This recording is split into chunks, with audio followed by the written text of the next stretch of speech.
যখনই আপনার একটু সময় হয়, হাঁটতে হাঁটতে চলতে ফিরতে, এমনকি আপনি তাহাজ্জুদে ওঠেন, তখনও আপনি ইস্তেগফার করার প্রতি যত্নবান হন। কিন্তু তারপরও আপনার জীবনের বিপদ, কষ্ট, টেনশন শেষই হচ্ছে না। এক সমস্যা যায় আরেকটা চলে আসে, এক কষ্ট দূর হয় আরেকটা শুরু হয়ে যায়, অসুখ বিসুখ শেষ হচ্ছে না, জীবনে অন্যান্য সমস্যাও ঠিক হচ্ছে না। তাহলে আমাদের ভাবতে হবে, কোথাও না কোথাও আমরা নিশ্চয়ই ভুল করছি। কারণ যে ব্যক্তি ইস্তেগফার করে, তার জন্য এটা অসম্ভব যে সে এর ফল লাভ করবে না। তার দুশ্চিন্তা দূর হবে না, তার বিপদ আপদ দূর হবে না, তার কষ্ট কমবে না। এটা হতেই পারে না। কারণ ইস্তেগফার একটি অশেষ বরকতময় আমল। এটি একটি উন্মুক্ত দরজা। কুরআনুল কারিমে এবং নবীজি সাল্লাল্লাহু আলাইহি ওয়াসাল্লামের অসংখ্য হাদিসে এই বিষয়ে বর্ণনা রয়েছে। যে ব্যক্তি ইস্তেগফার করে, আল্লাহ তাআলা তার দুশ্চিন্তা, টেনশন, বিপদ আপদ, রোগ বালাই দূর করে দেন। তাকে প্রত্যেক চিন্তা ও বিপদ থেকে মুক্তি দেন। হযরত ইবনে আব্বাস রাদিয়াল্লাহু তাআলা আনহু এই হাদিসের বর্ণনাকারী। নবী করিম সাল্লাল্লাহু আলাইহি ওয়াসাল্লাম ইরশাদ করেছেন, যে ব্যক্তি অধিক পরিমাণে ইস্তেগফার করে, আল্লাহ তাআলা তাকে প্রতিটি সমস্যা থেকে মুক্তির পথ দান করেন। আরও বলেছেন, যে ব্যক্তি ইস্তেগফার করে, আল্লাহ তাকে প্রত্যেক দুশ্চিন্তা থেকে মুক্তি দান করেন। এবং বলেছেন, যে ব্যক্তি নিয়মিত ইস্তেগফার করে, আল্লাহ তাকে এমন জায়গা থেকে রিজিক দান করবেন যেখান থেকে সে কল্পনাও করতে পারেনি। এমন জায়গা থেকে রিজিক আসবে যা তার ভাবনাতেও ছিল না। তাহলে যখন আমাদের প্রিয় নবী সাল্লাল্লাহু আলাইহি ওয়াসাল্লাম বলেছেন যে ইস্তেগফার এমন বরকতময় আমল যা চিন্তা দূর করে, কষ্ট দূর করে, বিপদ থেকে বের হওয়ার রাস্তা তৈরি করে দেয়, রিজিকে বরকত দেয়, তাহলে কিভাবে সম্ভব যে কেউ ইস্তেগফার করে অথচ এর ফল পায় না? যদি আপনি ইস্তেগফার করছেন তারপরও আপনি এর ফল পাচ্ছেন না, তাহলে আপনাকে ভাবতে হবে আমরা কোথায় ভুল করছি। মাওলানা রুমি কি বলেন? তিনি বলেন, হে মানুষ, তোমার দুঃখ, কষ্ট, বিপদ আসে তোমার নিজের আমলের কারণে, তোমার চরিত্রের কারণে, তোমার ভুলের কারণে। তুমি যদি দেখো যে তোমাকে চারিদিক থেকে দুঃখ, কষ্ট, রোগ, বিপদ ঘিরে ধরেছে, তখন বেশি বেশি তওবা করো, ইস্তেগফার করো। তখন আল্লাহ তাআলা তোমাকে মুক্তি দান করবেন। অতএব যিনি বেশি বেশি ইস্তেগফার করেন, তার জন্য সুসংবাদ। আর আল্লাহ ও তার রাসূল সাল্লাল্লাহু আলাইহি ওয়াসাল্লামের ওয়াদা কখনো মিথ্যা হতে পারে না। এই কায়নাত একদিন উল্টো হতে পারে, কিন্তু আল্লাহ ও তার রাসূলের ওয়াদা কখনো ভুল হবে না। তাহলে প্রশ্ন হলো, আমরা তো ইস্তেগফার করছি, তবুও কেন এর ফল পাচ্ছি না? এর কারণ আমাদের নিজেদের ভেতরেই রয়েছে। আমাদের মধ্যে ভুল আছে, গাফিলতি আছে, দুর্বলতা আছে। আমি ব্যক্তিগতভাবে 3টি বড় ভুল লক্ষ্য করেছি, যেগুলোর কারণে মানুষের ইস্তেগফার করেও এর বরকত ও ফলাফল পায় না। এই 3টি ভুল আজ আমি আপনাদের সামনে পেশ করব। আপনারা যদি এগুলো পরিহার করেন এবং তারপর ইস্তেগফার করেন, ইনশাআল্লাহ আপনারা নিশ্চিতভাবে এর বরকত পাবেন।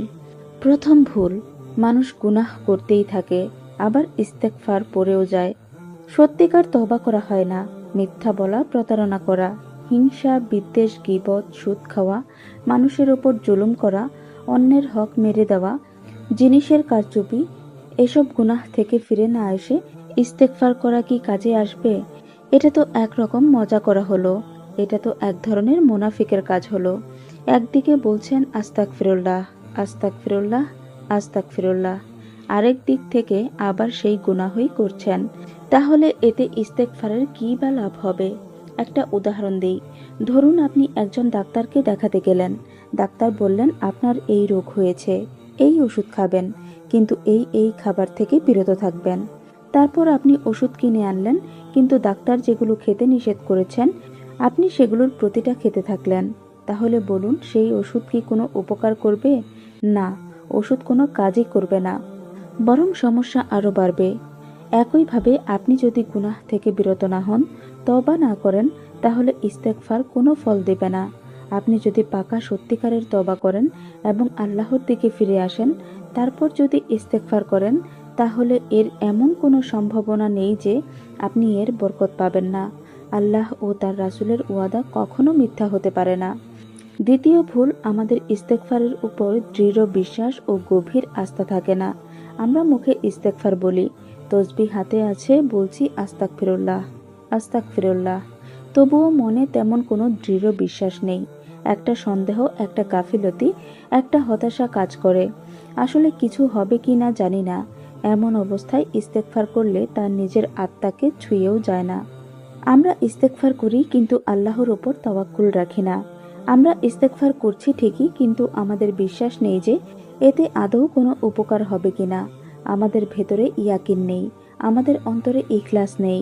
আর যখন ইখলাস থাকবে না, ইয়াকিন থাকবে না, তখন স্মরণ রাখুন ইস্তেগফার উপকার করবে না। আপনার ইস্তেগফারে থাকতে হবে দৃঢ় বিশ্বাস, আল্লাহর উপর পরিপূর্ণ ভরসা। হে আল্লাহ, আমি ইস্তেগফার করছি, তুমি আমার কাজকে সহজ করে দাও, আমাকে রহমত দান করো। যখন আপনার ইস্তেগফারে থাকবে সম্পূর্ণ ইয়াকিন, খাঁটি ইখলাস, তখন এটি অসম্ভব যে আপনি এর ফল লাভ করবেন না। নবী করিম সাল্লাল্লাহু আলাইহি ওয়াসাল্লামের অসংখ্য হাদিস এবং আল্লাহর কোরআন এই সত্যের সাক্ষী যে যে ব্যক্তি ইস্তেগফার করে তার দুঃখ কষ্ট দূর হয়, তার দুশ্চিন্তা বিপদ টেনশন দূর হয়।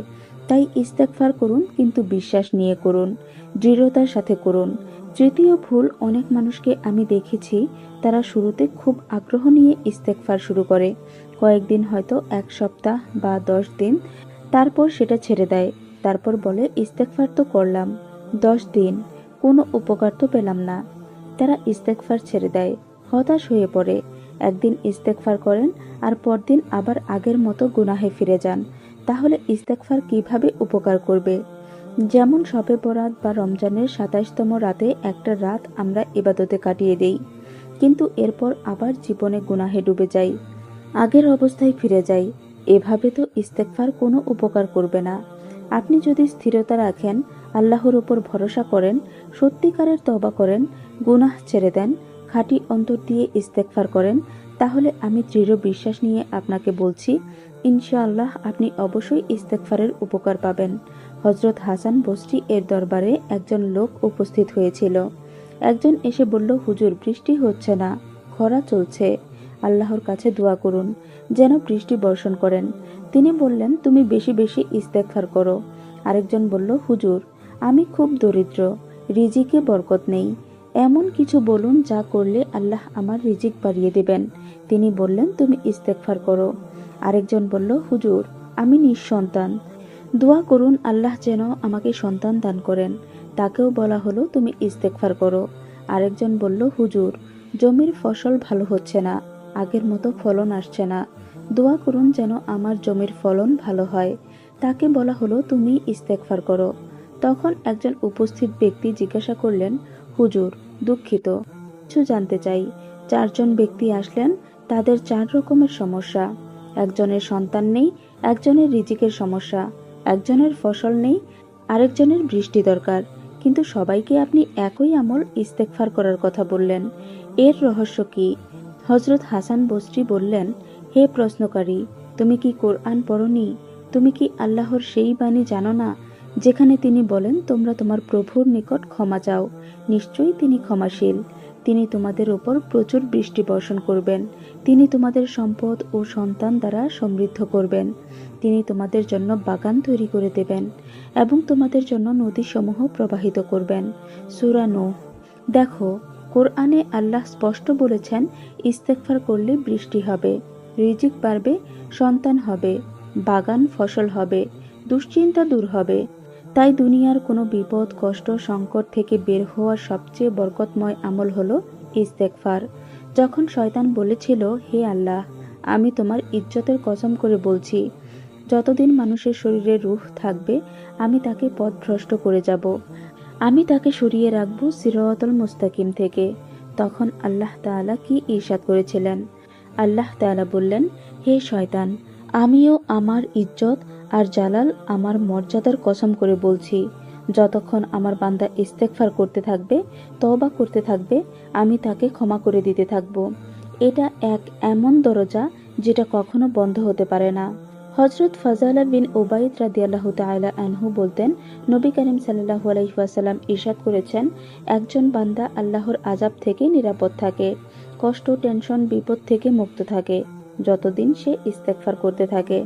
এসব হাদিস ও কোরআনের আয়াতগুলো থেকে স্পষ্টভাবে বোঝা যায় আল্লাহ এবং তার প্রিয় হাবিব নবী করিম সাল্লাল্লাহু আলাইহি ওয়াসাল্লাম ইস্তেগফারকারীদের জন্য খুশির বার্তা ঘোষণা করেছেন। তারা বলেছেন, তোমরা ইস্তেগফার করো, আল্লাহ তোমাদের জন্য সহজেই পথ খুলে দেবেন, তোমাদের রিজিকে বরকত দেবেন, তোমাদের কষ্ট, বিপদ, টেনশন দূর করে দেবেন। আপনার টেনশন দূর হবে, আপনার বিপদ কাটবে, আপনার রিজিকে বরকত আসবে। আশা করি আপনি আমার কথাগুলো বুঝতে পেরেছেন। আল্লাহ তাআলা আমাদের সবাইকে সেই ইস্তেগফারকারী বান্দাদের অন্তর্ভুক্ত করুন যাদের উপর তিনি রহমত বর্ষণ করেছেন। আমিন। প্রিয় ভাই ও বোনেরা, আপনি যদি আমাদের চ্যানেলের নতুন দর্শক হয়ে থাকেন তাহলে অবশ্যই আমাদের চ্যানেলটি সাবস্ক্রাইব করে আমাদের সাথেই থাকবেন। ভিডিওটি আপনার পরিবার, আত্মীয়স্বজন, বন্ধুবান্ধবের সাথে শেয়ার করে দিতে পারেন। আপনার সুস্থতা কামনা করে আজকের ভিডিওটি এখানেই শেষ করছি। ভালো থাকবেন সবাই।